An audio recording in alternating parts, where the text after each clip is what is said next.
In the tapestry of life, where every thread holds a story, America in black and white emerges as a haven for the voices echoing through the heart of our communities. In this podcast, we wade through the rivers of our collective experiences, celebrating the vibrant hues of change brought forth by the whispers of hope and the roars of action. It's more than just a conversation. It's a journey into the heart of our society, illuminated by the light of those daring to dream and do. Join us, and let your voice be the melody that guides us toward a dawn where every color finds its place in the masterpiece of our shared destiny. Together, let's paint a future brimming with the positives that dwell in our minds and the actions that shape.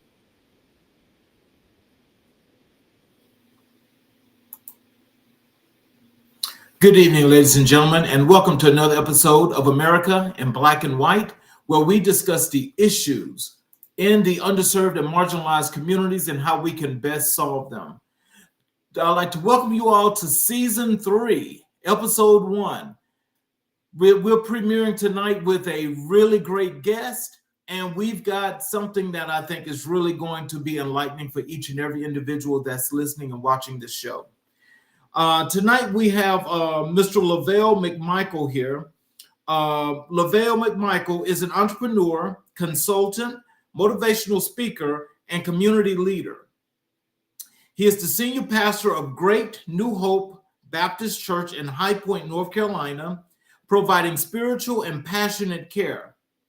McMichael serves as a commissioner on the One High Point Commission, supporting reparations for African American citizens of High Point, specializing in community engagement, outreach, social justice, Black male achievement, and youth intervention services. He previously managed Turning Point, a youth facility providing comprehensive services for young men in foster care system throughout Arizona. He authored Transforming the Minds of Men, Maximizing Potential from Childhood to Manhood, and is pursuing a PhD in Leadership Studies at North Carolina A&T University. Ladies and gentlemen, I'd like to introduce you all to Mr. Lovelle McMichael. Oh, where we at? There we go. Hello, sir. How are you? I'm doing well. How are you? I am excellent. Thank you for joining us this evening. How's the new year treating you so far?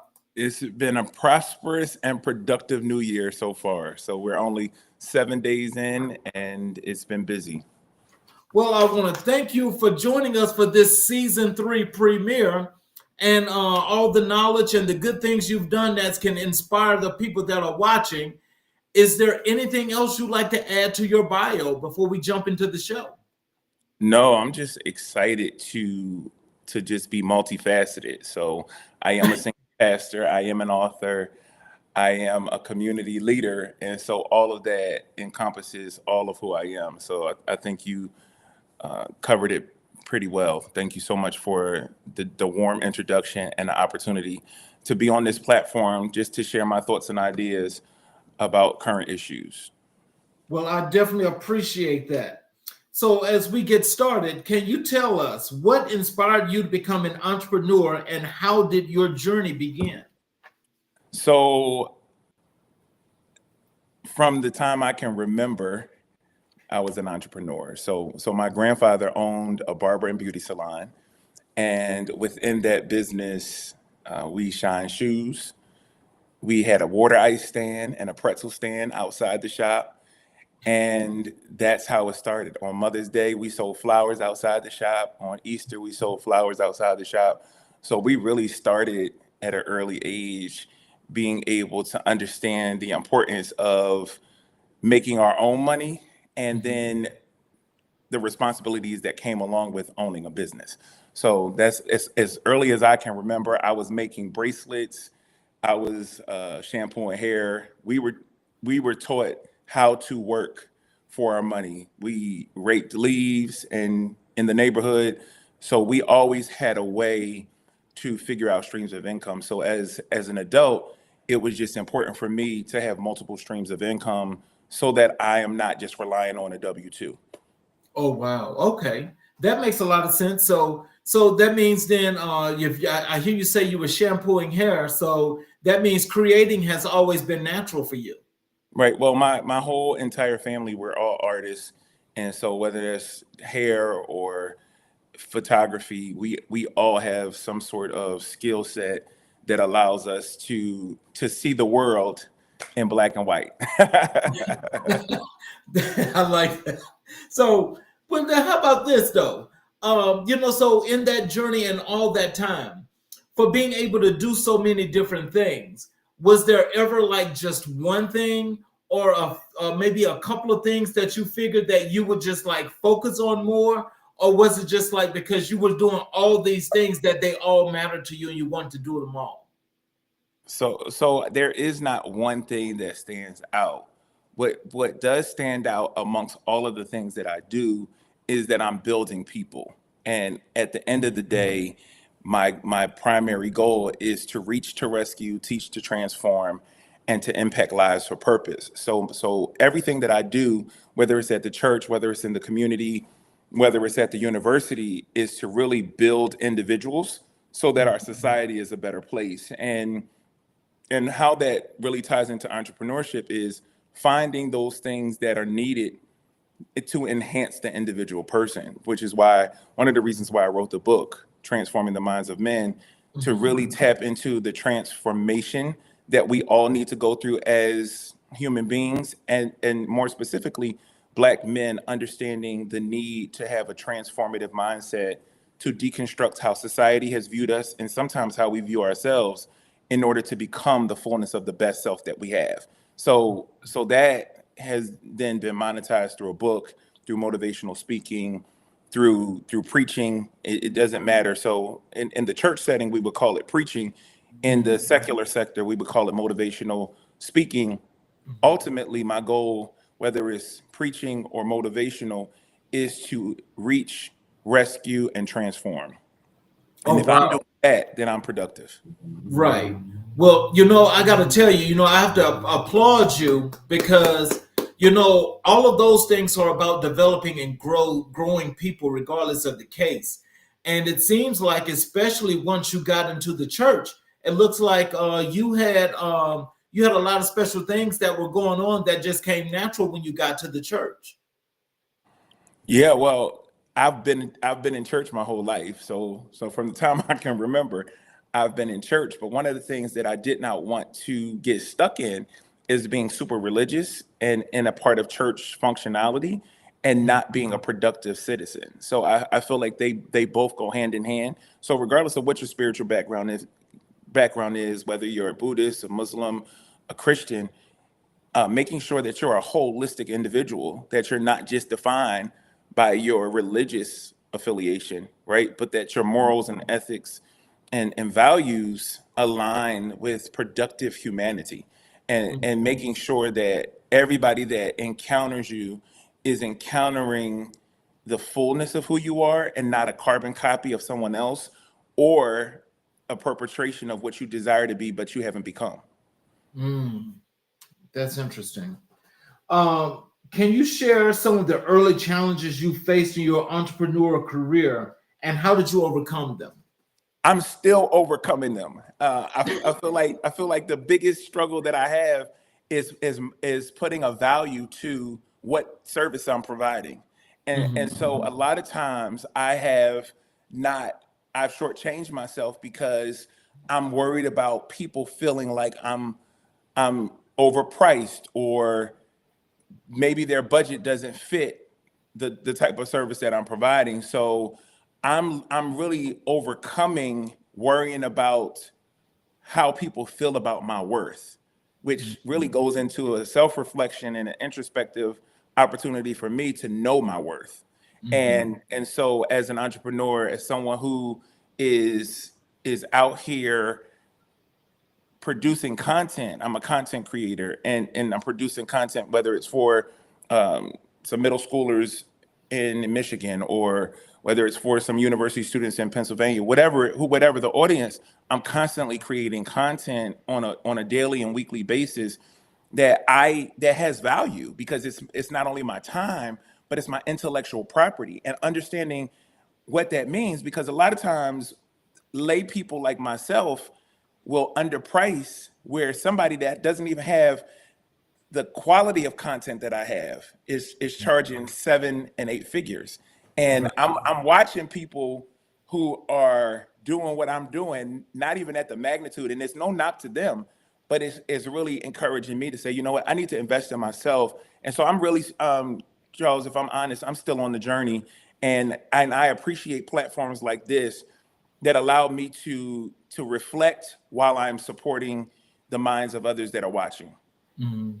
Now, as you mentioned that, I'm going to tell you something, because that struck a chord with me, because and doing accounting, bookkeeping services, doing tax preparation, and doing consulting, right? Now, there is as they say, there's an industry standard, right? Now, I myself don't actually try to compete with those folk, because I know that everybody has their own value, right? And so, just like yourself, now I intentionally am lower than what the standard is, but I'm intentionally lower because I provide a much more detailed service, right?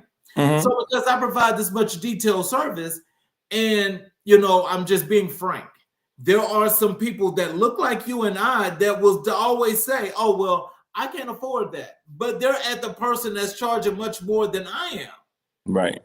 and so that kind of like makes me feel some kind of way. Well, you Have know you what? Well, have you ever had that? I'll tell you, as you're talking, right?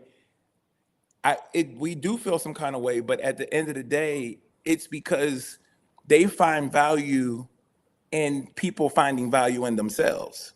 And Right. so as long as we don't see our own value, they're not going to buy into our product. Mm-hmm. You see what I'm saying? So for me, even in this short 12 minutes that we've been on, I am reassessing how I feel about myself, because people will buy into what it is I believe in myself. Mm-hmm.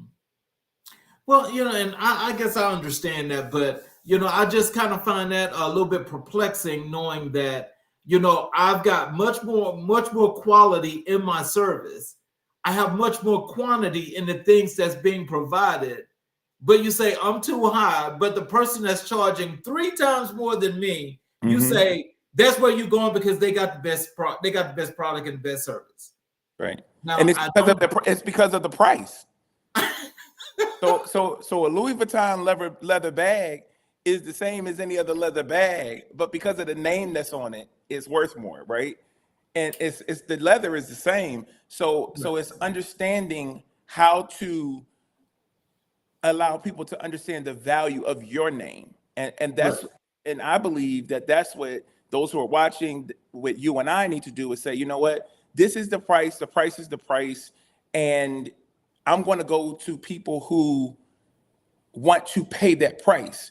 And Right. if I'm rejected, my new model for the new year is rejection allows me to put my energy where it's supposed to be. So if you reject me, then that means I'm not supposed to waste my time with you. Yes. I'm supposed to invest my time with those who are accepting me and utilizing my service. So that's just where I am with that. Wow. So can you tell us how do you define success in your entrepreneur ventures? Oh, these are you should have gave me these questions before we got on here. So success for me is not defined by any one definition. It is based on each individual transaction. So a small dollar transaction could be successful as well as a high dollar, as long as my purpose is being fulfilled within the transaction, right? And sometimes that means there's no money involved. It's about an investment into my own future or the future of somebody else. So success for me is being able to meet the needs of individuals and maximize the potential of that particular moment. So whether that's speaking, whether that's selling books, whether that's preaching and running a conference, whatever it is important to make sure that I put my full self into it, regardless of the value of the dollar, because eventually all of it is going to be worth more. But if I value it based on the dollar amount, then I'm not putting my all into it. So I value my success on me, not the transaction, making sure that I'm giving it my all. And that's how I approach every situation of my life. I want to give it my all regardless of what it is. Right. Because even if I fail, I need to fail knowing I gave it my all. That a lot of times we're not able to take a particular failure because we know we should have done better, or we know we didn't do what we were supposed to do. It's easier to fail once you have done all that you can do, because now that allows you to step on top of that failure to then do it a different way or reassess. Wow. Versus going back to square one because you never showed up in the first place. Right. As a successful entrepreneur, what advice would you give to aspiring business owners, and what role has mentorship played in your own entrepreneur development? You got to break those questions into two. So, Okay. so the Well, first question, let's do it this way. the advice I would give. As a successful entrepreneur, what advice would you give to aspiring business owners? There you go. Stop right there. I was just talking to my best friend, Dr. Craig Smith, today, and I'm going to release a book entitled "Igniting the Inner Hustler in You." If you're going to be successful at anything, you have to be a naturally tenacious, aggressive, and inspired hustler to be able to maximize every moment and opportunity within your day. You can't sleep too long. You cannot have idle time. All of your time, from the time I woke up this morning to going to work, to going to the gym, to visiting my mom at the hospital, to coming here, making sure my son got off to the YMCA, getting ready for this podcast, sending out messages to remind people to be a part of the podcast. So I see people in the chat that have been invited by me.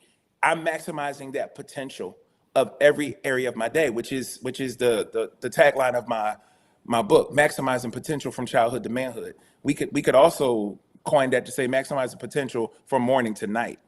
Maximizing potential from the beginning to the end. Whatever it is, every single moment of our lives, we should be squeezing the life out of it, because life is not promised to us. And so in order for me to maximize my life's potential, I have to squeeze every ounce of what's mine in those moments. So even in this podcast, whatever time you give me to speak, I'm going to squeeze it until there's nothing left, so that you understand having me on your show was beneficial to you, the viewers, and to the success of this program. So for me, it's about showing my value in every moment, not proving myself, not being caught up in myself, but understanding the influence and the power that I bring to the environments that I'm a part of. Oh, wow. Now that's powerful. I love that. I love that. You need to coin that phrase. Which one?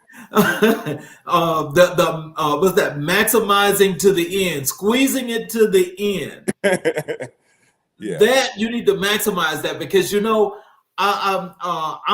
that's one thing I set for myself in 25 is that normally I would try to do that, but let me tell you, there's not enough time in the day for me.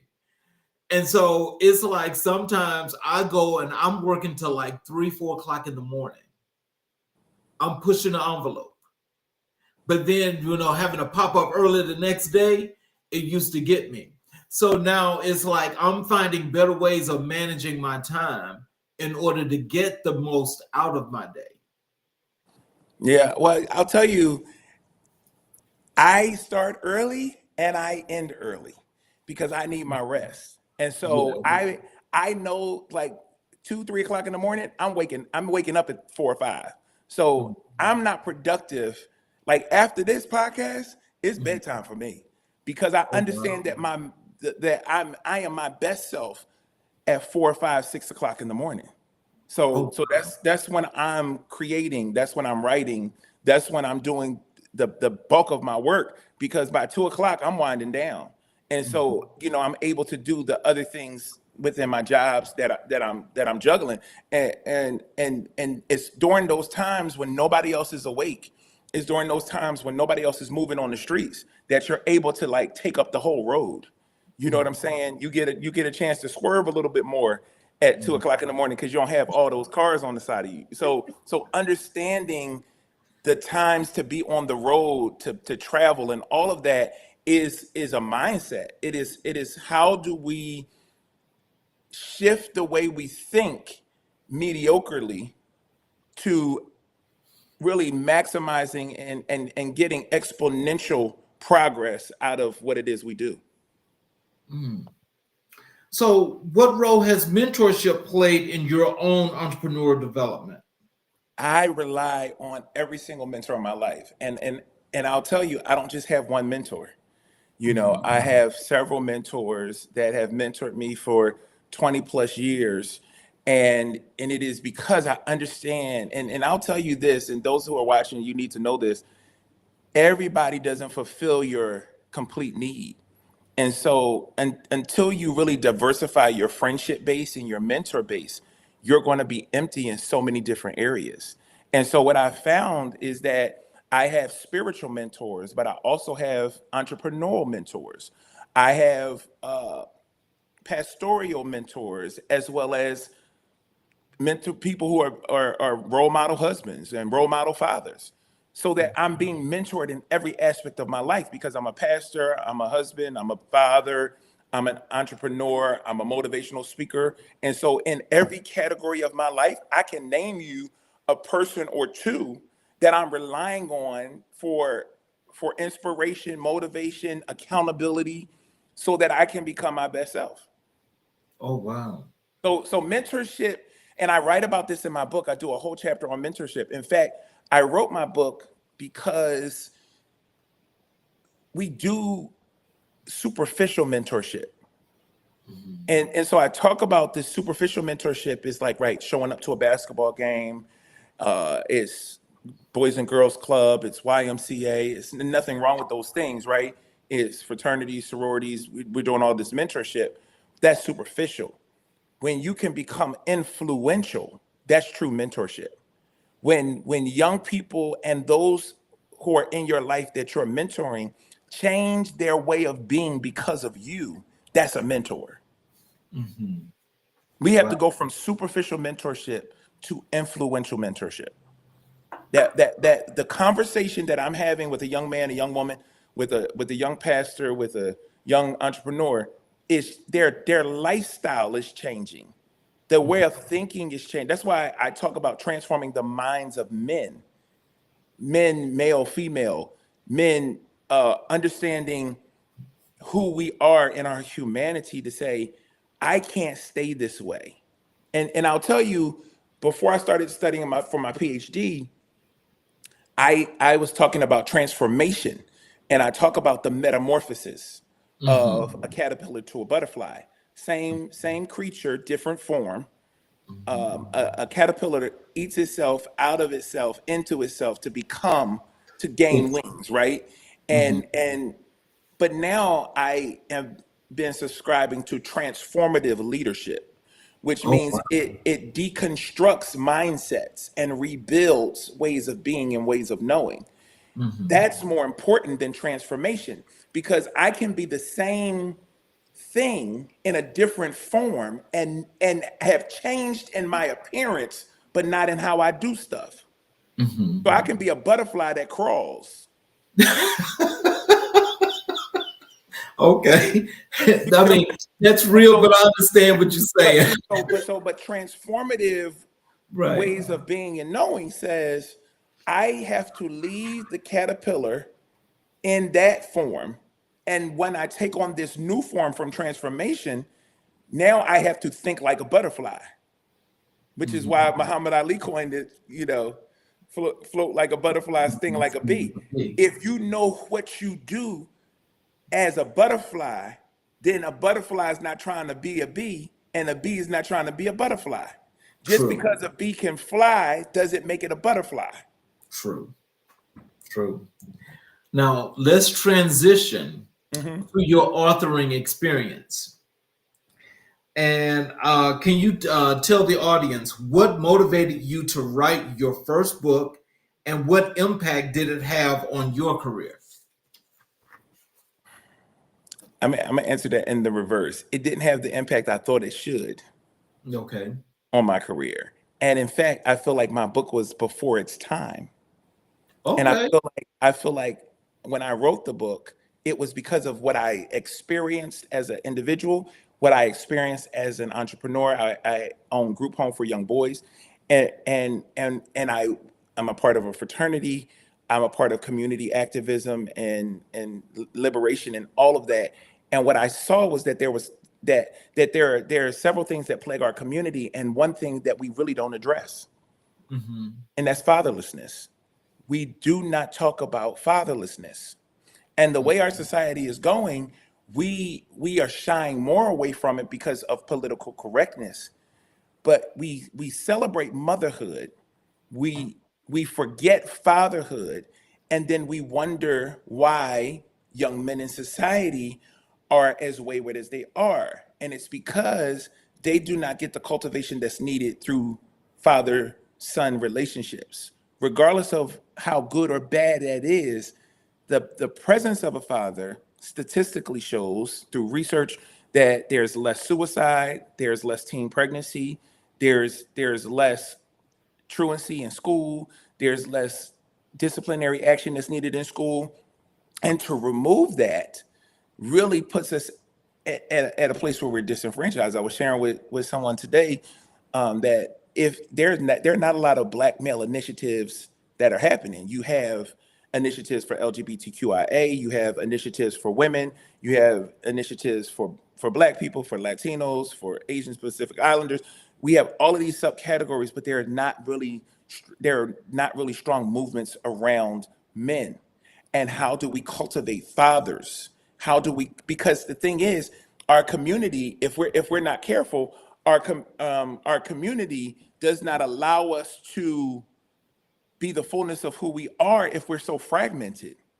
And so we have to get to a place where we're whole so that we can really produce, not just be producers, but really cultivators of the humanity that we're creating. And that's where my passion is how do we teach men to stay connected to their seed, right? Mm. And I'm not getting in the nuances of the gender norms, right? I'm getting into the idea that a child needs its parents, both of them. Mm-hmm. And that's necessary. And so that's why I wrote the book, because I'm thinking we're not addressing the fatherlessness of Black boys. And so now we see the cradle to prison pipeline, and now we see this, and now we see that.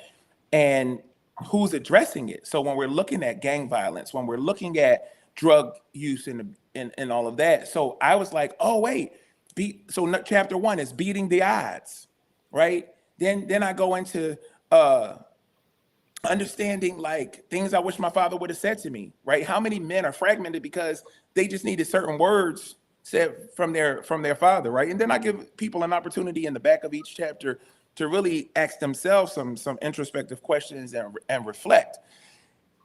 Then I talk about self-discovery and coping with no. When somebody tells you no, how do you deal with that? Do you throw an adult temper tantrum? I asked my son, we were in Chicago for his senior class trip, and I said, LJ, have I ever told you no? And he had to think about it. He's like, no, I don't think you've ever told me no. And I realized I wrote about something that I did not implement in my own house.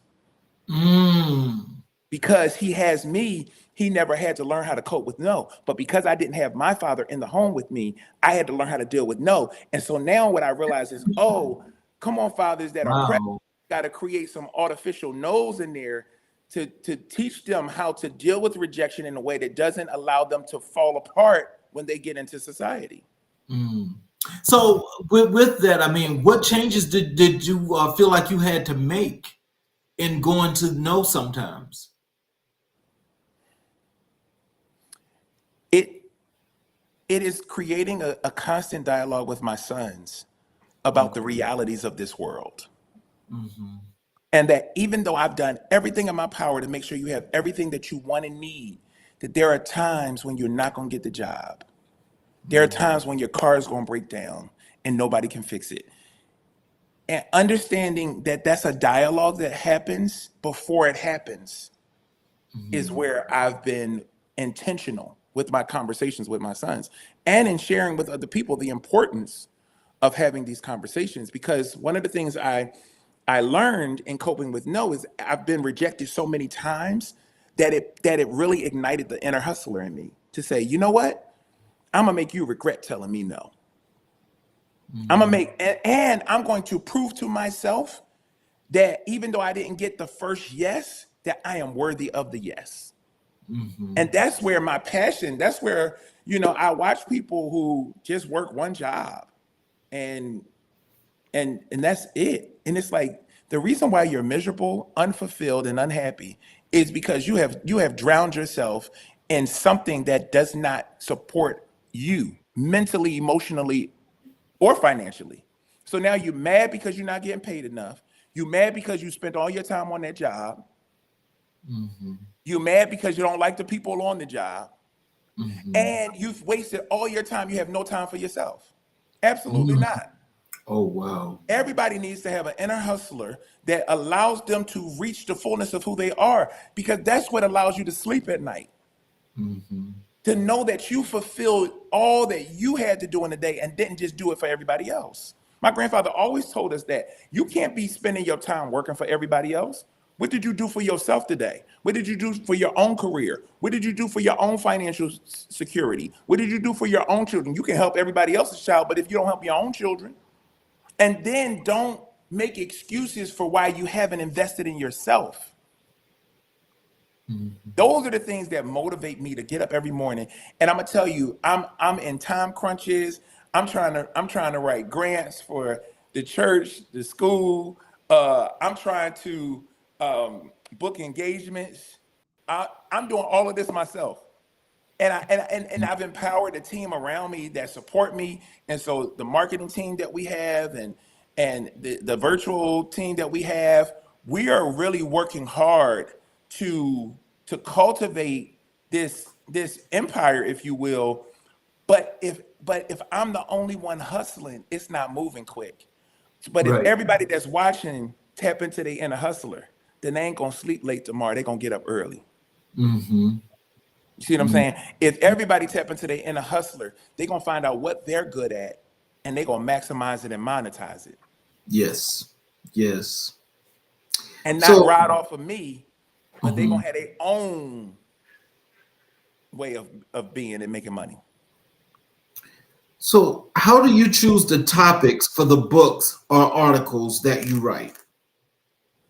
I write about what I'm passionate about. So for example, my PhD studies have been in African American males at Division 1 schools, predominantly white institutions, and spiritual care. I am writing about what I'm passionate about. I don't feel like I need to write about something that I don't know. It needs to be something that I've researched. It needs to be something that I have a revelation about. And so I'm constantly and I would have to look and see, but like this more like I was working out the other day and I began to talk about a life with no limits and no boundaries is not realistic. I'm like walking the Stairmaster for 45 to 60 minutes and at level 5 through 8. And I began to think about, right, this. And so I'm typing in my phone while I'm walking, like a life with no limits and no boundaries is not realistic. If you have so for example, if you have a nice body and you have a chiseled body, if you want to keep that body, you have to have a life with limits and boundaries.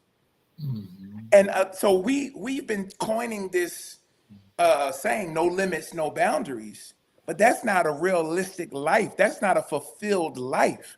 A fulfilled life means that you have limitations and boundaries. Because when you don't exercise, so I'm saying all that to say I write about what I'm passionate about. And when something strikes me, I start to like dig into it. I start to like research it, find articles that relate to it, and see if my way of thinking is in alignment with the way other researchers or practitioners think. So, in what ways has being an author enhanced your credibility as a motivational speaker or consultant? That's a question I really can't answer. I would need other people to answer that. I felt that writing a book would show people that I'm an expert in this field. Mhm. I feel that having material, I've written articles, I've written a book, I'm writing a dissertation. I'm going to school, right? I felt like, at first it was getting a degree, and then it was get writing a book. Now it's getting a PhD. All of these things we do to be credible, people, it don't matter what I have. When it's my time to be heard, people will hear me. I Mhm. don't know that anything that I'm possessing is going to make me more credible before my time. And what I'm learning is that in God's timing for my life, I will be heard. But in the meantime, it's that whole coping with no. What am I doing to make sure I'm qualified when the door opens? What do Mhm. I make sure that the content stays as potent as it is now when somebody listens, right? And so I feel like a book enhances it. I feel like degrees enhance it for certain audiences. But for some audiences, those accolades and the list of things is more intimidating, right? So it just depends on who's looking at the credentials, what the Mhm. value of the credential is. Because to somebody in the hood, they don't care nothing about no PhD. They just want to know, can I impact their life for purpose? They want me to reach, to rescue, teach, to transform. They don't have time to dissect and understand what the word nuance means. Right. They just say details. You talking about nuance, trying to be intellectual, and I'm just saying the details. That's all I'm saying. Mhm. Keep it simple, right? Keep it simple and know your audience. Right. So to some people, getting a PhD is impressive. To other people, it's intimidating. So you have to understand who you're dealing with and how to present yourself. I feel like that's why I've been really successful as a preacher, as a community leader, is because I'm very targeted to who I'm speaking to. So if Mhm. I'm talking to people from the community, I'm talking in community language. If I'm talking to practitioners, I'm talking a practitioner dialogue. If I'm talking to researchers and writers, then I'm having that level of conversation in terms of complexity. Mhm. I It's like Paul says, I become all things to all people so that I can win one. That is the blessing of being Lovelle McMichael Sr. Wow. Well, I'll tell you like this. So far at this point, I got to tell you that soon to be Dr. McMichael is going to be a wonderful thing because I can see that your influence is going to be larger and it's going to be that much more stronger because it's the conviction in which you speak is why that is so important. But I can also go back to when you say, not everybody is going to see it that way, but I think it's the matter of when you speak that it commands. I appreciate that. Can we expect any upcoming publications from you? If so, what can readers anticipate from them? So I want to write igniting the inner hustler, or uh, I really want to teach people how, and I don't know that it can be taught, but I want to give some practical steps towards and ways of being so that people can really maximize who they are. So that I'm spending most of my time right now writing my dissertation, And so I really want to support Black male athletes in sports as it relates to football, basketball, and understanding how to be holistic in what they know athletically and translating that to academics. So really understanding that. So I at some point I would love to coin some sort of publication around that outside of the dissertation, some type of book for AAU teams and Pop Warner football teams, so that coaches can have a manual for these young Black boys. I believe Black male achievement is my area, and I want to do everything that I can to maximize the potential of these young men that are in the streets and in the schoolhouse. So right now, PhD loading, and my dissertation will be published. So that will be the most recent publication within the next year. And then after that, co-writing articles and really working in community leadership and activism is what I'm going to be focusing on. Oh, wow. Now, I'm sure that that's going to be quite the journey. That's going to be quite the journey. Let's transition over to your youth intervention services. So tell us about your work with your intervention services is impactful. What led you to this focus within your inner being or you? So what I realize is that young people are a product of their environment.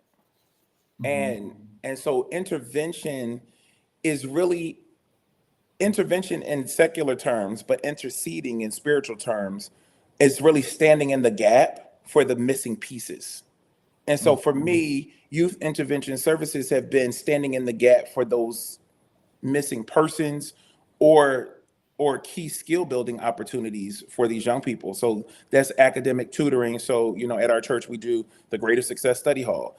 Parents, one, don't have the same level of education as their students, so they're more intimidated by homework. So we found it really important to help students complete their homework so that their parents aren't frustrated, right? We all seen the TikTok when the parent is saying, Johnny has 3 apples, he takes away 2, how many do he have, right? And the student is struggling like 45. She like, that ain't the right answer. Like, so taking away that level of frustration between parents being the academic teacher and really understanding, hey, we need to equip these students to be able to complete their homework and to learn the concepts, but then also helping parents to understand how to have patience with their children. And so seeing those needs within our church helped us to broaden it out to the community. Seeing the needs within our neighborhood help us to, so we're in the process of the Senior Day program. We're in the process of a complete renovation for the nonprofit we launched in November, the Success Hope Center. And so what we've done is we've created a nonprofit that really houses the programming that we're facilitating within our community. So Senior Day program, the daycare, the preschool. We're in the process of looking at how do we develop some housing, workforce housing, affordable housing, so that individuals within the community have a place where they can stay, that they can be safe, and understanding the need for all of these to work together and really building purpose-built community that is all a one-stop shop. So not only do you have daycare, preschool, before and after school programming, senior day programs, so you're touching people 0 to 99 and really helping them with medication management. You're helping them with how parenting skills. How do you become the fullness of who you are? So for me, youth intervention is really been at the crux of that, because one thing about our community is we having babies. Okay. And so that means we have young people, and somebody needs to care for them, teach them, and cultivate them to be a part of this complex society, because now we're in a time where we need to be raising politicians. We need to be raising people who are going to govern our country. We need to really be raising kings and queens in the sense of the monarchy that we see in Europe, but to really cultivate people with clean records to be politicians, that to understand how to be fair and inclusive. Because if we don't raise our children to be like that, then we're going to continue to have this lopsided society that we're trying to navigate through. So let me ask you this, because that's really, really interesting, that you guys are doing that, especially in your church, because, not all churches actually do that. And the community building is so important. But tell us, do you see a lot of these young parents or young couples that are pretty much not in sync with their children, and the children are kind of like just running free and they need some help with that? In the school system, in the church house, and walking up and down the street are young people. They are attached to somebody. And for me to see the complexity of discipline issues, for me to see how these young people are vaping in school, bringing weapons to school, and doing everything else, it shows me that those parents really need support. The great grandparents at this point, right? Because the younger we have children, the younger the grandparents are, the younger the great grandparents are, the younger the great grandparents are, right? When I was growing up, my grandparents was old. They was old when I was born, and they was old when I was a teenager, right? And so, but now everybody's so close in age until there's no separation of generations, and understanding the respect that comes along with you going through the stages of life. And so I see the need for young parents, whether they're single parents, and especially fathers, really to be cultivated and taught how to be present, even if that situation is not working out, how to be available and accessible, and how to be a hard worker and a positive hustler, right? To be able to financially provide and have a roof to put over your child's head, as well as a positive mind to cultivate with the conversation that you're having, with the television that they're watching, with the devices that they're navigating. So can I ask you this though? Do you think that if we went back to, let's say, for when I came up, because I'm much older than you, I'm sure. But when I was a young kid coming up, everything was about community, and the community raised the children. My question to you is, do you think that, let's say, for the wonderful services that you guys offer in your church, that maybe some kind of family counseling or some kind of family services thing or whatever have you should be offered and extended into the community to help these folks to navigate into a good direction? I was sharing with the executive director today that we need to do for pastors a community leader masterclass, and teaching pastors how to really build community from within. Not only do we need to offer family services and counseling, I feel like all of that's necessary, but we need to really cultivate the individuals within the pew beyond their spirituality, so that they can be functioning adults, responsible adults, on-time bill-paying adults, debt-free adults, right? Educated adults, vocational adults, artistic adults, whatever you are, we need to be cultivating that from the pulpit to the pew, from the pew to the street, understanding that the same people that are in the pew are on the street. The same people that are on the street potentially have the potential to be in the pew. So if we as leaders are just preaching, then we have not really benefited the church. And the success of the religious movement of the 60s, not from the early 1900s, from the Azusa Street movement, was not just grounded in spirituality. It was grounded in community. And so the lack of success of churches now has everything to do with the fact that we do not have community builders as leaders.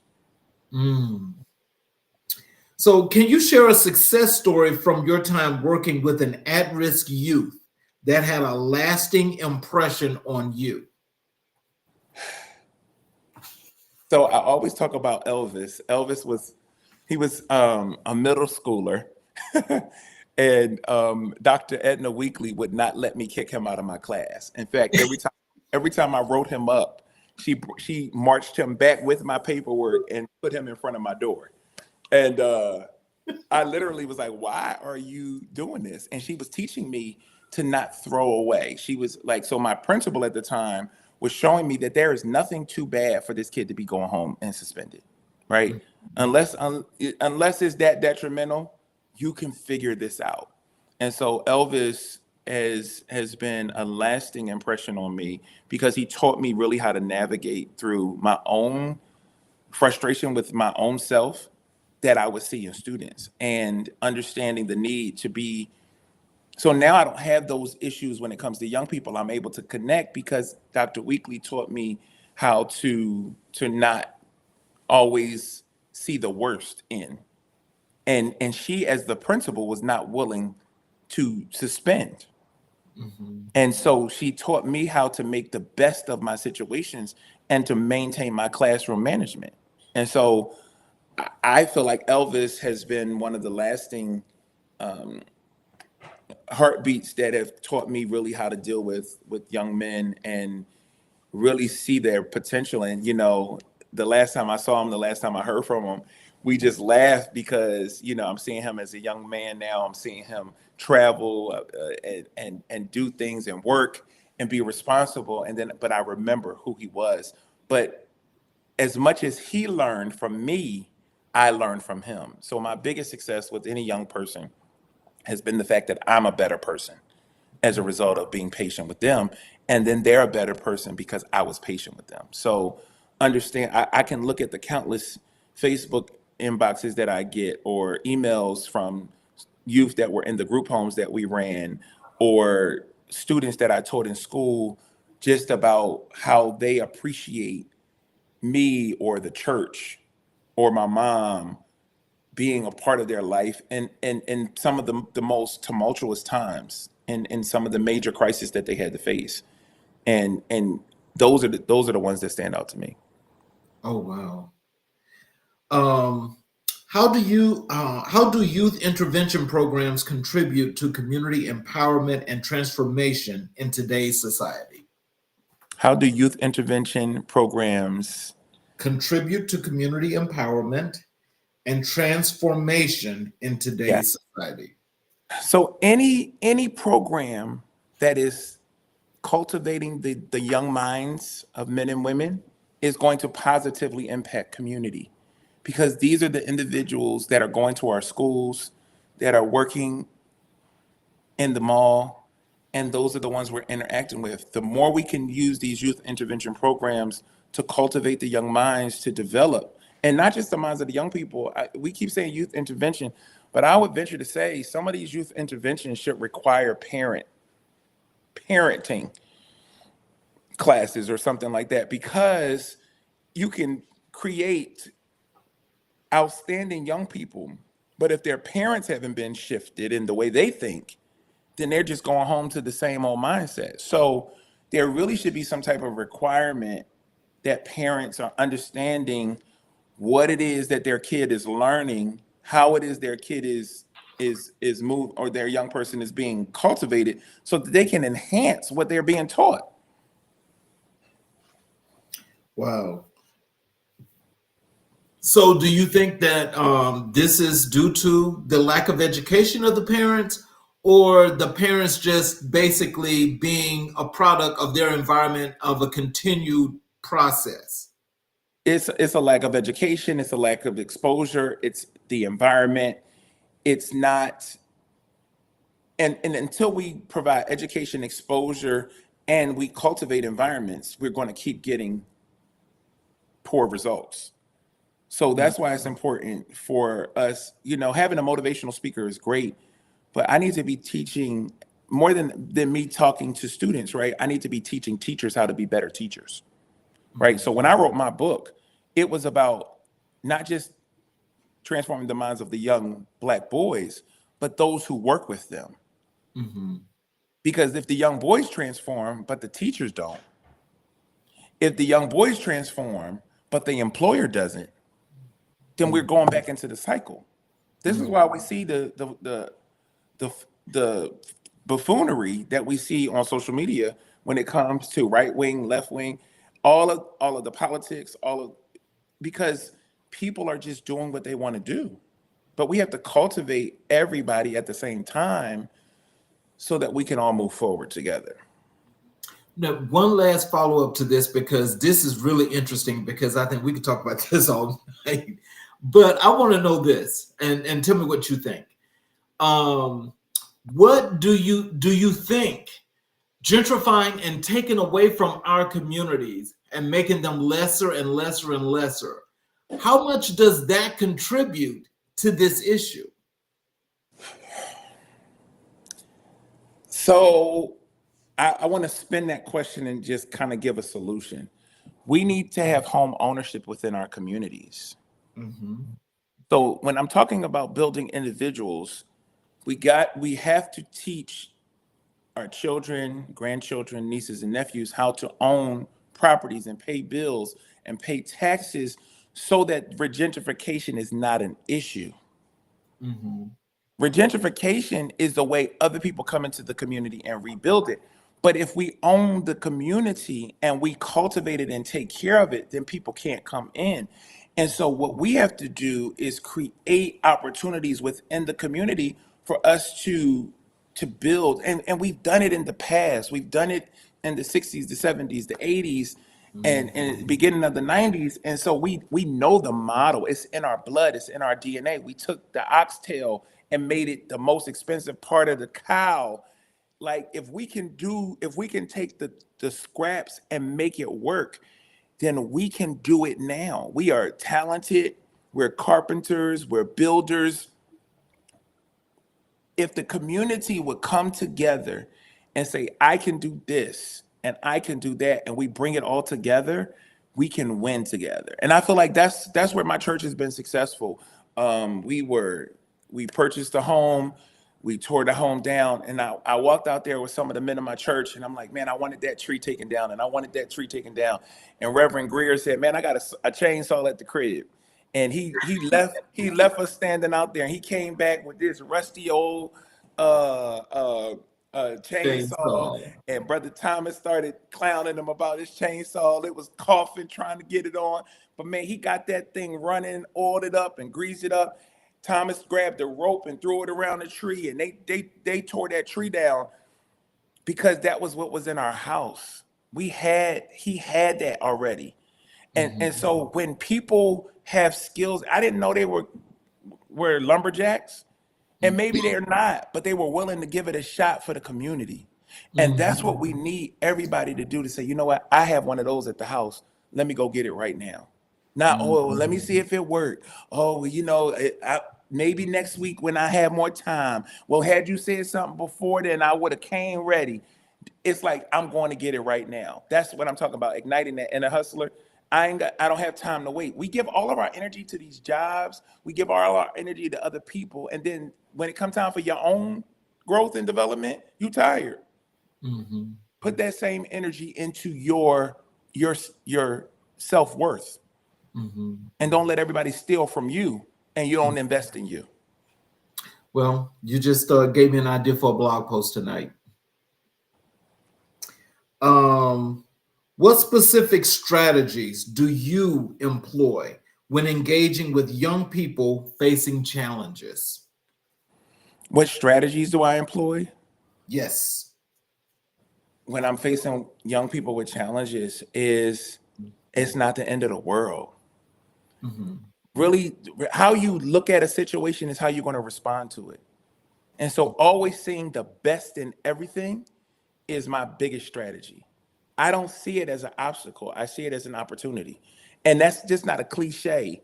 That's just how I see life. I approach work that way. I approach church that way. I approach family that way. It's not that big of a deal. Putting anxiety and energy into stuff that you can't change just makes you tired. But if you take time to assess it, to see what really is happening, because see, the enemy is very shrewd. He wants to build the anxiety in us so that we won't see what really is. But the Bible says, be anxious for nothing, but in everything by prayer and supplication, which means be still, quiet yourself, and figure it out.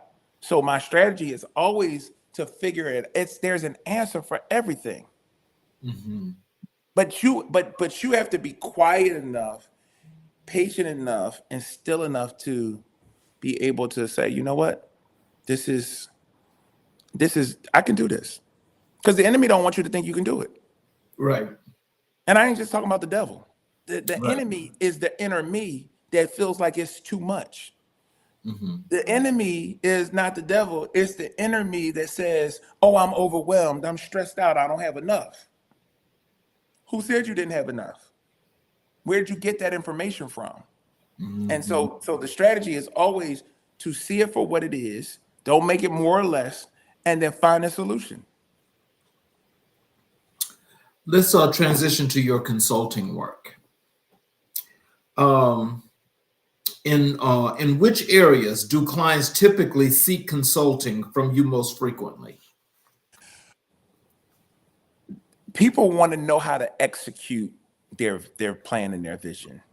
And so when I'm working with individuals, one of the things when I started Turning Point Consulting, I was helping individuals to start group homes, right? I learned from my mistakes, and I taught them how to not only start and operate a group home, but how to deal with the bureaucratic red tape of working with state government. And so what I found out over the years is that individuals need to know how to execute a plan. And so I spend a lot of time helping to grant write. I spend a lot of time teaching people how. I was meeting with a group yesterday about cultivating a vision and a plan, right? What is your ministry's purpose? What services do you provide? And what are you doing right now? Don't try to create. A lot of times people want to grant write and say, oh, we're going to do this. You should be grant writing for what you're already doing. All right. So a lot of my consulting is really helping people to identify what they're already doing, and then monetizing that and showing where the value of what you're doing is. And so a lot of, I'll be going to Grand Rapids, Michigan, to do an African American male conference for about 1,000 middle schoolers, and so I'm going to be talking about challenge, choices, and change. And as I'm looking at the people that I'm working with and the places that I'm going, I'm really assessing what the common thread is, and it's really just the execution of a vision of oneself, right? So that there goes the tagline of my book again: maximizing potential from childhood to manhood. How do I see myself unfold as a younger person, and as I grow, how does that keep unfolding? So that's where a lot of my work is. I want to ask you this, just to follow up on that. My sister lives in Grand Rapids, Michigan, and I've been there quite a few times. And this is just something that I've observed, and that is what I've noticed is that just not just the young Black boys, but just Black people in general have a different way, kind of like on the opposite end.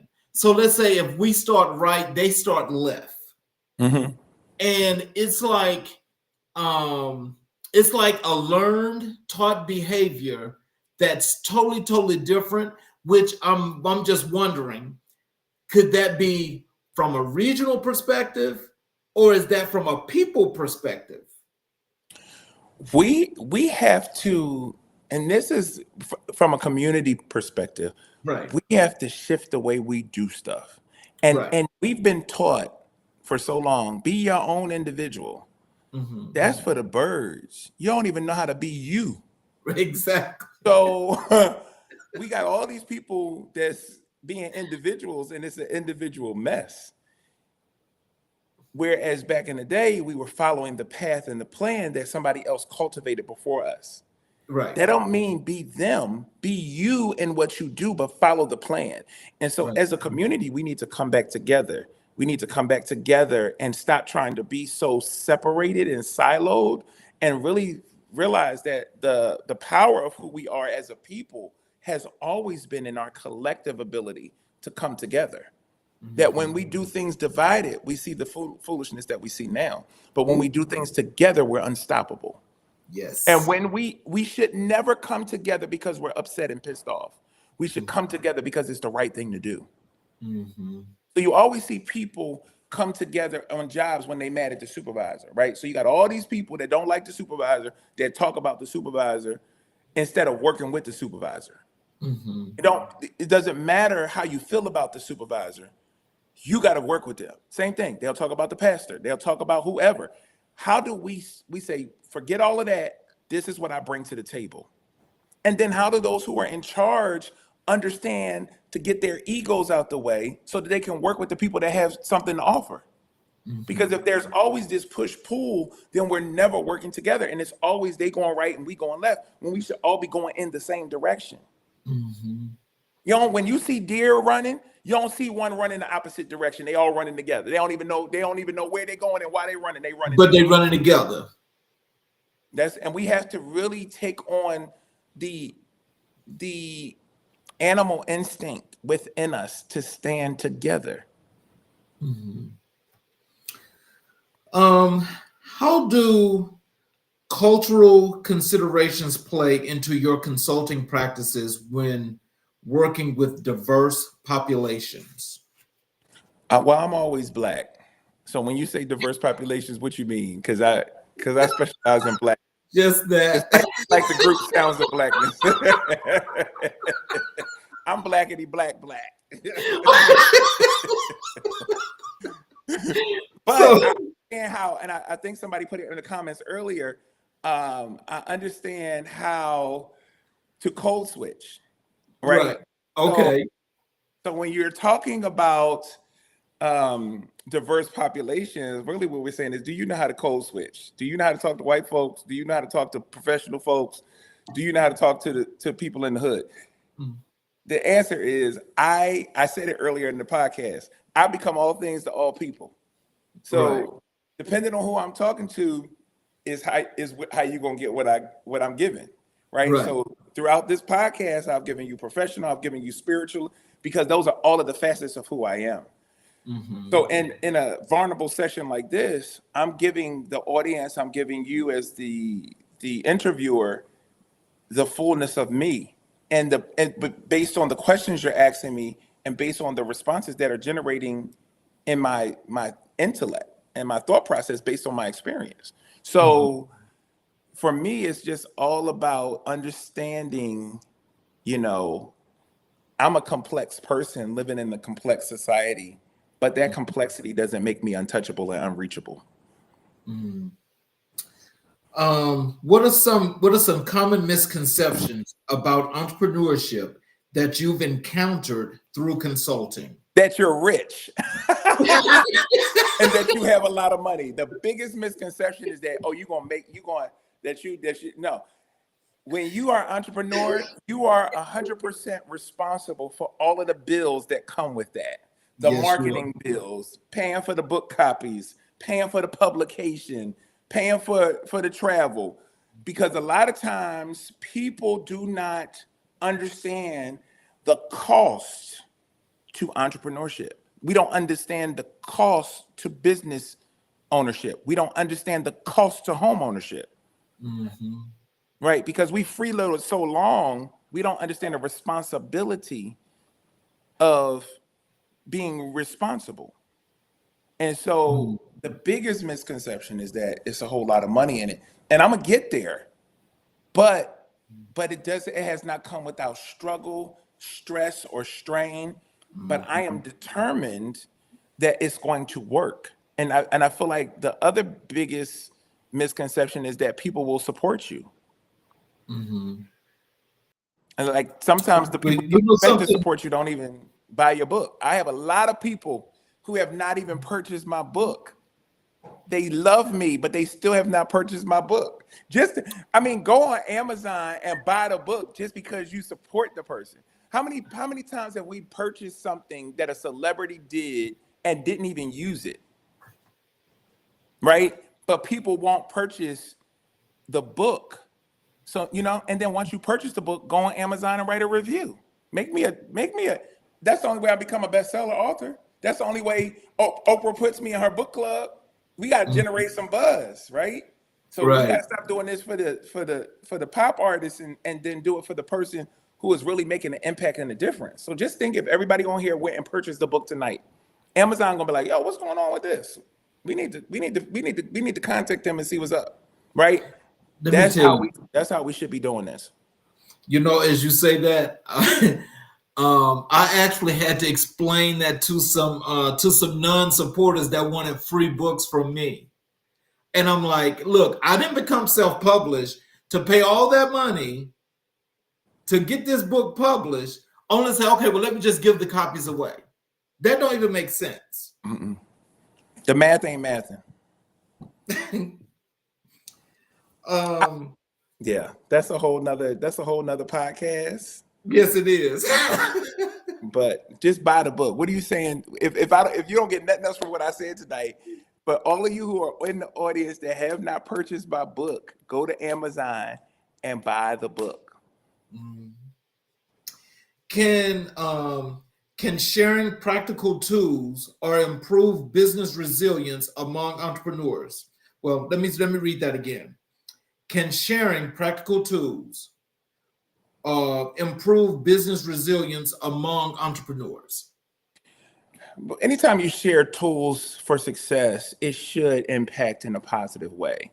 And so as I'm talking to other individuals, other authors, other motivational speakers, we're sharing what's best practice for us, but everybody's going to be different. Every audience is different. Every topic. So I'm not in competition with other motivational speakers because they're not teaching the same thing I'm teaching. They're not inspiring the same way I'm inspiring. So taking the advice that they give and making it practical to what I'm doing can potentially help me get better.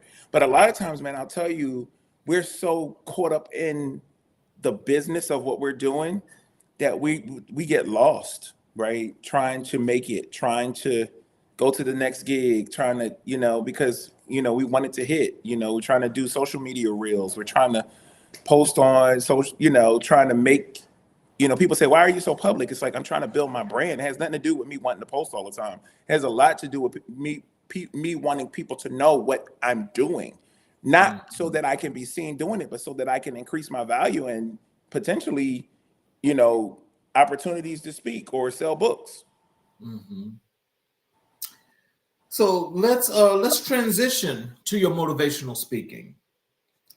As a motivational speaker, how do tailor messages or different audiences while maintaining, as a motivational speaker, how do tailor messages for different audiences while maintaining authenticity?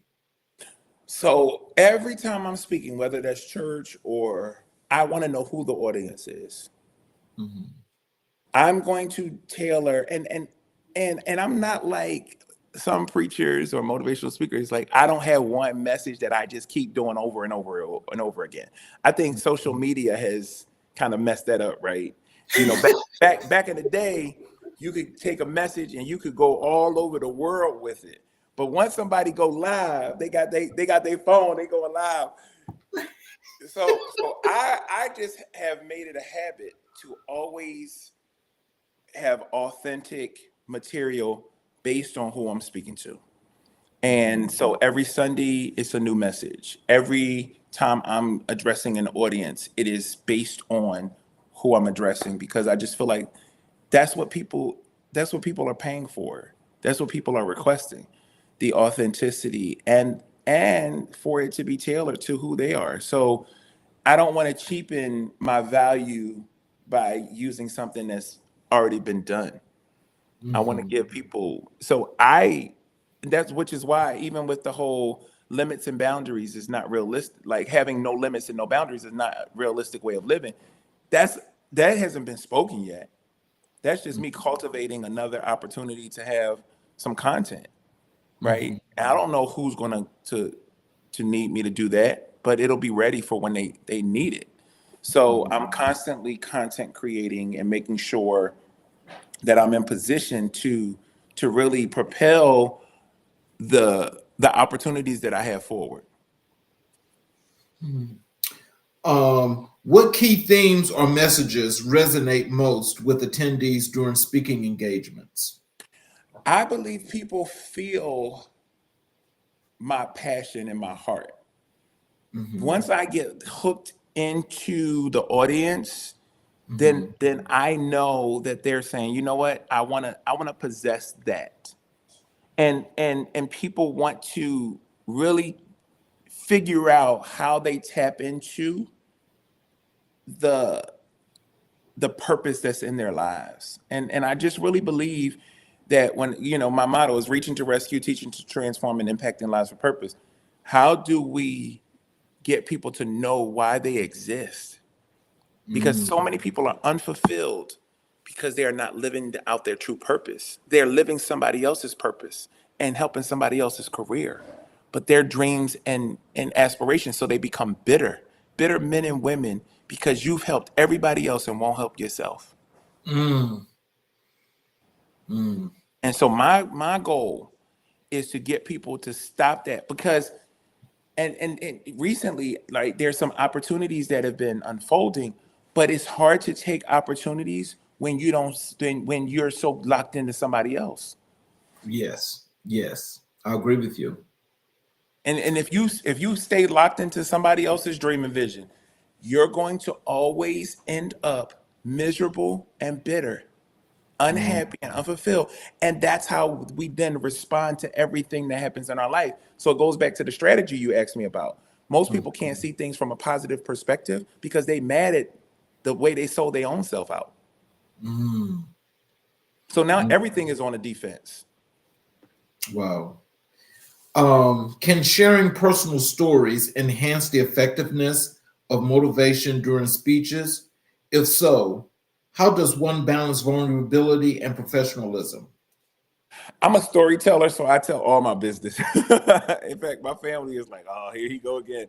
But so here's the thing: you can't help people unless you tell them where you've come from, right? Right. So a lot of times we're so superficial. Here we go with the superficial mentorship. Everybody want to tell a lie instead of telling the truth, and the truth is really going to be what helps people to get over their hump. So understanding the need for personal stories is so important. In fact, there's a TED talk called "The Power of a Single Story," right? And understanding that there's more to it than one side of every story, right? So you have to know how to interconnect and weave the personal story in with the actual topic and message, because people understand practicality. There's no sense in talking about challenge. Okay, so I can tell you the definition of challenge. I can dissect that challenges can be hard and that challenges sometimes mean life and death. But that's all I've said is generic stuff. But now if I tell you that I've been challenged, right, I had to be challenged to interview for a job, right? So the challenge was I needed to prepare or whatever. Now you can see the definition in action and say, oh, I can do that. That's something I can do. So the story really makes it applicable and practical to the listener to now then tell their own story to themselves and put themselves in a new position to win. Which feedback have listeners shared after attending one of your sessions?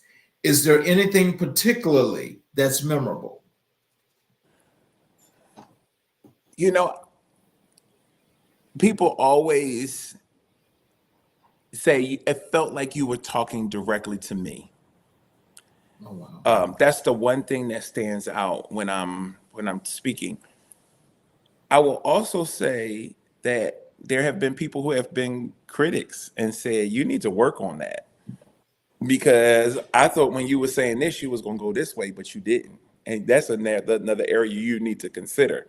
So I take all of what's the feedback and then cultivate each next opportunity, right? So if I agree with them or not, I listen and take it in and then try to implement the shift and change that's needed.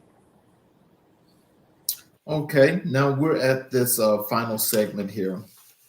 We're going to talk about personal insights and your future vision. Throughout all these roles, entrepreneurship, writing, consultancy, and speaking, how have they've influenced each other throughout your journey? So what I'm realizing is that I am all of these things at the same time, separately and one at a time. Mm-hmm. Depending on who I'm with, who I'm around, I am so complete that I am the speaker, the preacher, the worker, the pastor, the community leader in every facet of my life. And I'm okay with being complete. And I feel that God has given me the grace to be complete and is aligning me with those who desire to be in relationship with someone who is complete. And so not while they are all separate entities and I do things separately, honestly, it's the totality of all of those things that make me Lovelle Akeem McMichael Sr., right? But what I like about it is, and I was talking to my sister about this, is most people are incomplete when you strip a title away. So if you take the fact that I'm a member of a fraternity away, who is Lovelle left as, right? Mm-hmm. And so we started stripping away all of my titles. So if you take away my fraternity, if you take away my church, if you take away my job, if you take away, you know what I'm saying, the community leader, who am I? I am still the Black male hustler that's taking care of his family, period. Mm-hmm. I'm still that guy. And I'm not trying to say that in a boastful way. But what I'm saying is none of these things define me, but they all define me. Mm-hmm. You see what I'm saying? But if you take one of them away, I still am me. Yes. Most people are defined by their fraternity, they're defined by their job, they're defined by their company. But if you take those things away, what do people know you as? How do people relate to you? How impactful are you without those titles or affiliations? And if you can teach people how to be impactful without any of that stuff, then all of that other stuff is fine. Once it's there. But if I'm nothing outside of my fraternity, then the fraternity don't enhance me. I can talk fraternity stuff all day. Yes. But who am I outside of that? Because who I am outside of that is what I bring to that, which means that a lot of people are bringing nothing to these places. Now that is one that you need to that's for the billboards. That's what people need to actually look at that and need to read deep into what that is actually saying, because so many people feel like these organizations or these other things are just so defiant that it makes them who they are.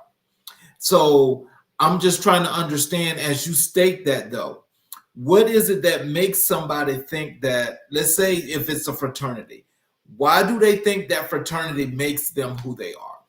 Because they don't have an identity outside of it.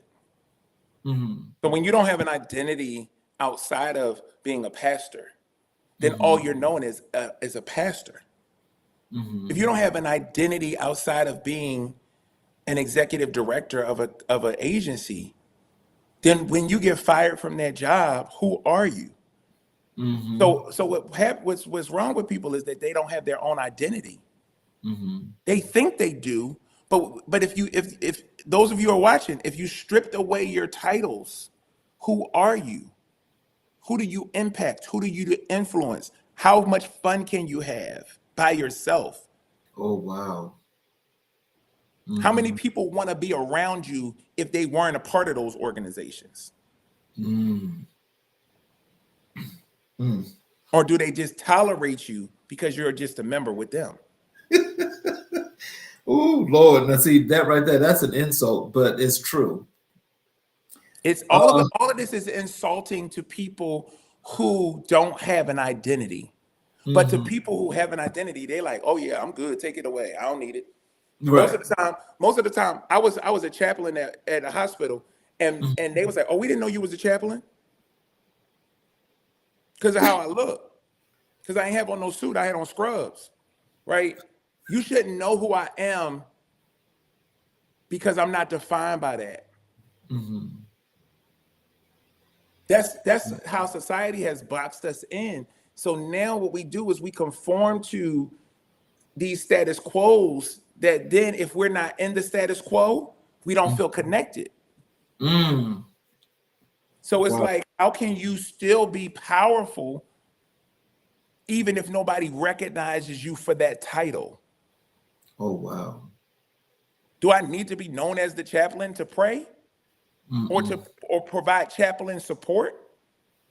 I need you to know that about me, or can I just provide it and then be an angel in disguise? Somebody that blends in and still is potent. That's interesting. In reflecting upon 2024, what accomplishments stand out as particularly meaningful across different facets of your profession? So I just became the director of community engagement at the illustrious North Carolina Agricultural and Technical State University. And so that was one of the biggest shifts in my career. It's been a place that I've wanted to work at since 2016. It is an institution that is number one in so many ways. And I'm just privileged to be a part of a team that gets to cultivate what community engagement looks like within Greensboro, High Point, Winston-Salem, and the neighborhoods within the triad. So that was a huge success for me. I realized moving to North Carolina from Arizona that I did not have North Carolina pedigree, and so people wasn't looking at my resume. I've always possessed all of the qualities that I have, but I needed to do some homework and I needed to do some work, and so I went and got my divinity degree from Wake Forest and started working on my PhD at North Carolina A&T, things that I would have done anyway, but understood that I needed to go through this process, right? Coping with no. How many applications did I apply for, right? And didn't get an answer or an interview, but understanding what to do in the meantime. So a lot of people are waiting on their next, but they're going to fail. And you want to know why? Because they Well, didn't do anything in the meantime. So you're not ready to be at your next level of a job because you haven't done anything to cultivate yourself. And just because you have obtained a higher degree, right? I had a master's degree coming, right? But there was more that I needed to obtain. Somebody might already have a doctorate or PhD, but there's still more you need to obtain, right? Relationships within the community, understanding the culture of the place you want to go. Those are the things that you do in the meantime. And I talk about that in the chapter Coping with No, that there is always this in the meantime stuff that you're doing so that when that call comes and you get the interview, that you have the knowledge and the experience for what it is you say you want to do. Right. So I would just encourage everybody, what are you doing in the meantime to invest in yourself so that you're ready for the opportunity you've been waiting on? So everybody on here is waiting on an opportunity. But the question becomes, are you really ready for the opportunity? So if the grant came to you, if the money is downloaded into your account, have you eliminated your liabilities? Have you eliminated your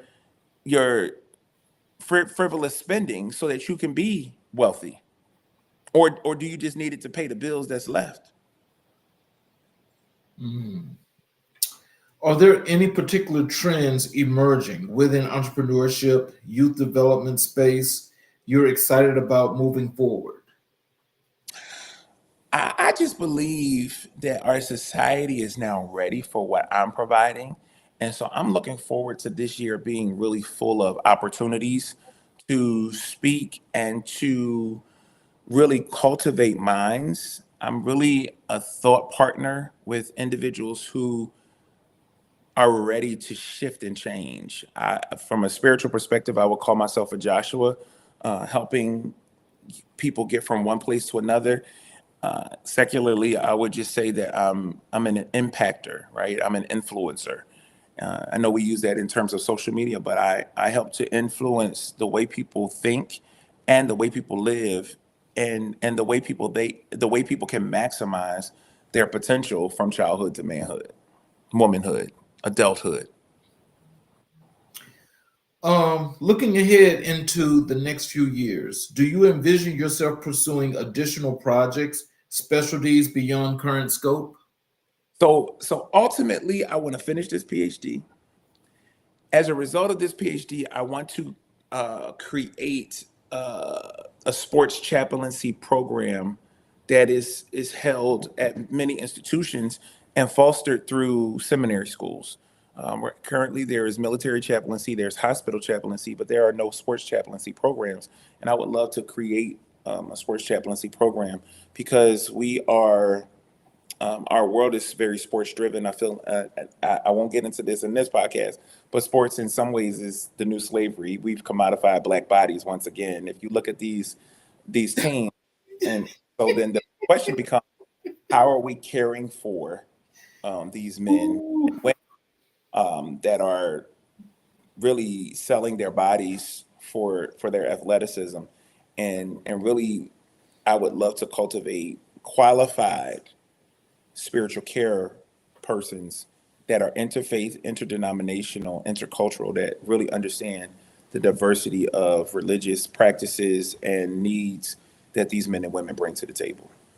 So that would be me living my dream job, the team chaplain for some major team, teaching at the university, directing community engagement, pastor in the church, and then traveling when I can in the meantime to do motivational speaking and promote my book, or by then books. Mhm. How important is self care for someone juggling multiple passions, tasks? Any tips you offer other than managing similar workloads? So for me, self care is very needed on a daily basis, right? So it's not just getting your hair cut or your fingers and toes done, right? It's exercising, it's eating right, it's sleeping, it's ridding yourself of negativity and negative influences. It's traveling, it's experiencing fun and adventure. So for me, self care is happening every day. I'm going to bed on time, I'm going to exercise, I'm going to eat a well balanced meal, I'm going to laugh, I'm going to work on something that's going to benefit me, right? Not my family, not my wife, not my children, but me.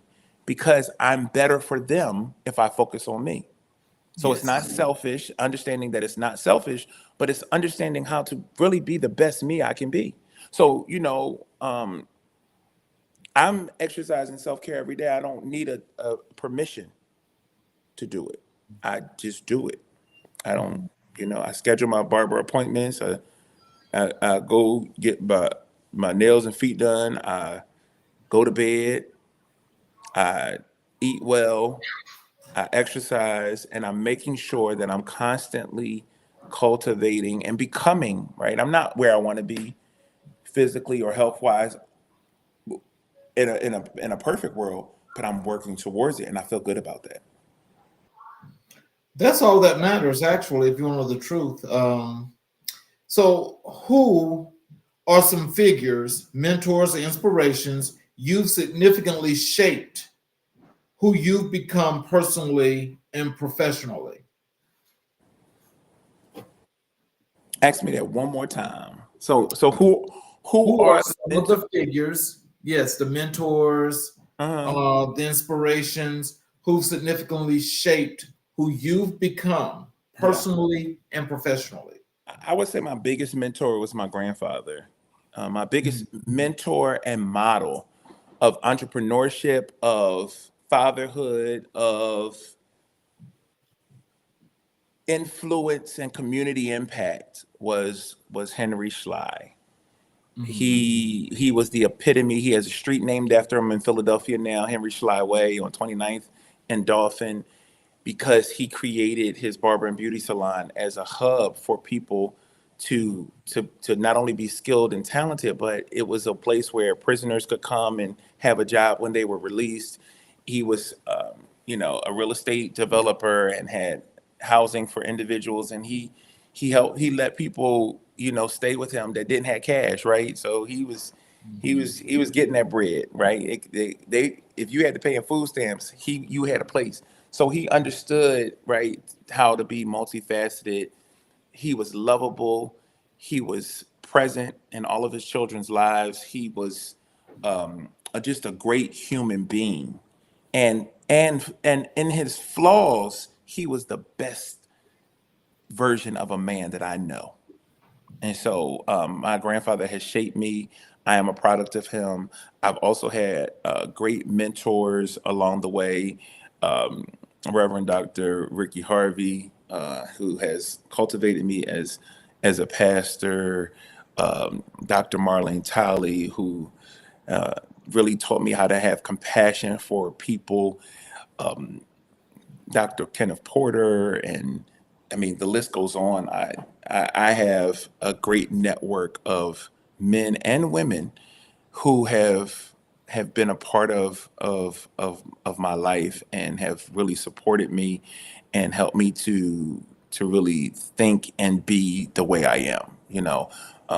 My play sister Rita and her husband Shantae have really cultivated just a lot of compassion, understanding, and resilience. And so when I look at all of these people that I can call on at any point, my mom has always been a beacon of light, right? I could talk to my mom about anything. I can call her for anything. And so throughout the time that I've in the 46 years that I've been living, I've been able to depend on her. But she also has people she depends on that I can depend on too. So those people who are in her life are in my life, and those people who are in my life are in her life. So my mentors are friends with her, right? And so and her mentors are friends with me. Because what you have to realize is that, see, people that live life with nobody, people who live life, oh, I don't need nobody. I'm about no, you need everybody that's in your life and other people's lives to make it. And this is where our community has really failed, because we're so private, we're so closed off. We don't want nobody to know nothing about us, because what we haven't accepted is that we're flawed. And when you don't accept that you're flawed, then you live in hiding. Mhm. And when you live in hiding, you isolate yourself from people who can help you. But when Mhm. you are truly being mentored, and when you're truly in the lives of people who understand how to really cultivate you, then you don't live closed off. You live in harmony with those. So when I look at my mom, I look at my brothers, when I look at my family, every Friday we have a family call. That's mentoring right there. We're talking about life issues. We're talking about the good, the bad, the ugly. We all don't have the same opinions. So my family is really cultivating and mentoring me too. My father in love, Raymond Williams is a strong voice that I hear, right? Because it's wisdom that's there. And, I can depend on my mother-in-law, Maddie Williams, to always be a voice of reason, right? In whatever it is, whether it's a crisis or a celebration, right? She reminds me, you got to keep laughing, right? So I'm learning how to use all of these individuals to be me. Mhm. And it's not that you're being phony, right? It's that you're understanding that you are so many things, Mhm. that if you don't tap into all of them, then you miss out on the fullness of who you are. And so all of these people bring out different aspects of who you are. It's not one person. One person can't do that. I only Right. got two friends. Well, then you're limited. I only got two people I trust. That's a bad life to live, right? That means you haven't put yourself around the right people. You got to be around people that you can trust with your life, that can know the good, bad, and ugly about you and still treat you the same and give you opportunities. That's, that in itself, I got to tell you, I've learned a few things from that last message myself. And it's not that I'm closed off, but I think the more and more I think I try to open. Sometimes there are some skepticism because I do have a lot of people, and just when I just think about that, it took me some time to actually get there. I'm going to tell you that because that's just being truthful. But just in the process of the way you just spoke, that there is truth to power in that. There's definitely truth to power in that. Yeah. And I feel like the biggest way to look at this and the biggest pill to be able to consume is understanding who you are regardless of who you're around. You set your boundaries. So your trust has nothing to do with somebody's inability to keep a secret. Your trust has everything to do with your ability to set boundaries with who you're talking to, Right. because they can't tell nothing that you haven't told. Exactly. And until you have vetted them, then it's not that you don't trust them. You're just setting boundaries. So a lot of times people are messing up trust. Like, I don't trust nobody. That's because you don't have no boundaries. You think that friendship is just telling everything. But friendship is about having boundaries. Every friend don't know everything. Exactly. Right? Not because of their judgment or their inability to handle the truth. It's because that's not where you are with them. You don't go to work talking about stuff at home because it's a boundary. You shouldn't come home talking about work because of boundaries. So when you understand boundaries that are set in life, then you don't have to go around distrusting everybody. Learn how to trust yourself, and you don't have to worry about trusting nobody else. Right. Your distrust of people is your distrust in your own self. Wow. Is collaboration important to success? If so, could you provide examples where teamwork yielded fruitful outcomes, either personally or professionally? Collaboration is the key to success. Every single venture that I'm in, writing this book, chapter 5 is called Move because of my best friend Craig Smith. So my book, while he ain't getting no credit for it, I will definitely shout him out, right? Because I wrote it. He just inspired it, right? But collaboration is what, right, allowed me to understand the importance of what I'm doing. So professionally, personally, pastorally, everything that I do is about collaboration. I can't preach unless people show up to hear me. I can't pastor unless leaders sign up to be leaders. So everything is about collaboration. I can't work in community engagement without the community. So everything that I'm doing requires people, and I understand the value of those people. And so I spend my time valuing what everybody provides. Out of all aspects mentioned above, which brings the greatest fulfillment? Why does this particular area speak most strongly align values and passion? So whichever one that you say is the strongest, why does that particular value, that particular area speaks most strongly align values and passions for you? So ultimately the question is, what do I value most? Well, yep, you could break it down that way. I value people listening. Okay. As a speaker, my bread and butter is if people will listen. And so my mentor, Dr. Harvey, taught me to always thank the congregation that shows up every Sunday knowing you the speaker. And so understanding that if there are no listeners, then speaking falls on a deaf ear allows me to value those who will take the time to listen. All of you who decided to join this podcast tonight and are making comments, I see you all in those comments. That to me is what I value. Because without these individuals, I see family members on here, I see professors on here, I see church members on here, I see family on here. I am because of them. I am because of my audience. And so that's what I value the most. I value my audience. So, last question here. What legacy hope you hope to leave behind through work done thus far? How would you like for future generations to remember contributions you made today? And these questions should elicit, well, that's just to make that the final question. Okay. So here's what I said at my grandfather's funeral. His legacy is irreplaceable and irreplaceable. And so I want my legacy to be one like he left, where it is so impactful that people will never forget it, and so impactful that people can never get rid of it.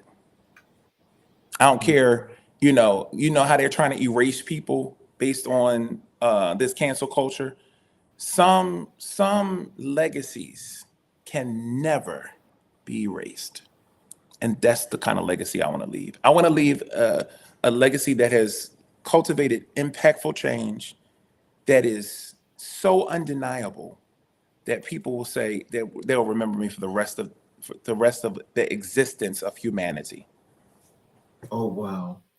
So, in closing, what are some of the things you'd like to leave with the audience, as well as your contact information, where they can find things about you, all of those good things? Would you like to leave here in closing? I would say Google me. The other thing I would say, because that's how you find me, right? You'll find me on social media. You type in my name, you'll see the link to the book. So if the name is on the screen, Lovelle McMichael, that's the best way. I'm on Instagram, TikTok. I need about 500 more followers on TikTok to hit 10,000. Help me out. I would also say go to America in Black and White and subscribe. Let's blow up Mr. King and his work and his conversations. And I feel like for all of the listeners, prayerfully you've been impacted by something that I've said, but more importantly, let's pay it forward. Let's help blow each other up, right? Let's give each other a platform. And then while I appreciate you having me on here, I want to add value to your subscription, right? I want to add value to those who know about the work that you're doing, and that they should Google you too, right? And that's not an arrogant thing. That's not a boastful thing. It's you should have. I was telling a young man he was killed eventually, but I was telling him because he had some mugshots and stuff like that, and I said you need to do some impactful stuff so that when people Google your name, they see what you're really doing, right? And so understanding the importance of making positive impact and having something that's traceable, because you need to be traced, right? Your impact should be traced to articles, to news clips, right? If you look at me on LinkedIn, I link the articles that I'm in. I link the articles that people have written about the work that I've done in the community or at the church, because those are important links to who I am. So when people say Google me, it's not an arrogant thing. It's saying I've done enough notable work that people are writing about this, that news anchors are reporting about this. Because we'll do that for bad stuff, right? Oh, we can Google somebody's mugshot. We can Google somebody's record. So we need to be, as a community, Googleable. Like, work on your tracking.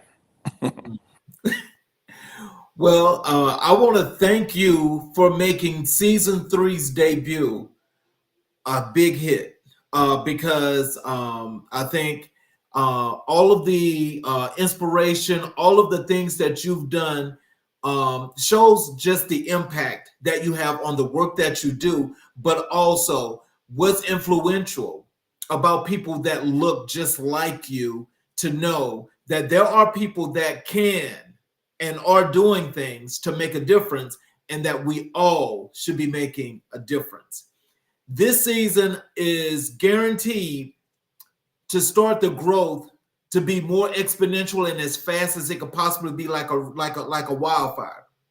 Because when we have guests like yourself, that are making that difference, we're definitely going to be supporting. And this is supporting factor, as you mentioned, that's important, because as we build people that look like us, it allows us to have stronger communities and to be able to feel solidified and stable enough to be comfortable with not only who we are, but those that we see that we can help to make them even stronger.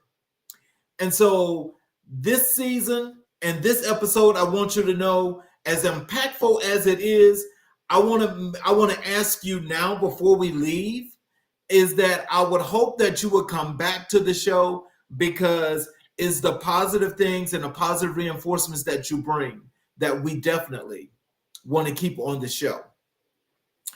And for those people that are looking on the YouTube channel, as Mr. McMichael spoke of, please show us that support and go and subscribe and hit the notifications button and follow us. And every time we have a show, you're able to get that show live if you choose to, or you're able to go back and watch that show when you feel like, as well as all the other shows.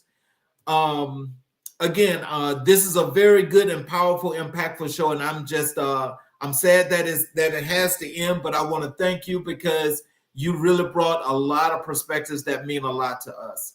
Go buy my book. Yes, sir. Make sure you go and you follow Mr. McMichael, and you actually go to Amazon and buy that book. I want to thank you all for joining us, and please join us again tomorrow for another great show. I want to thank you again, Mr. McMichael. We hope to have you back. Everybody that was watching, thank you for your time, and we will see you all tomorrow. Have a great evening. Thank you so much.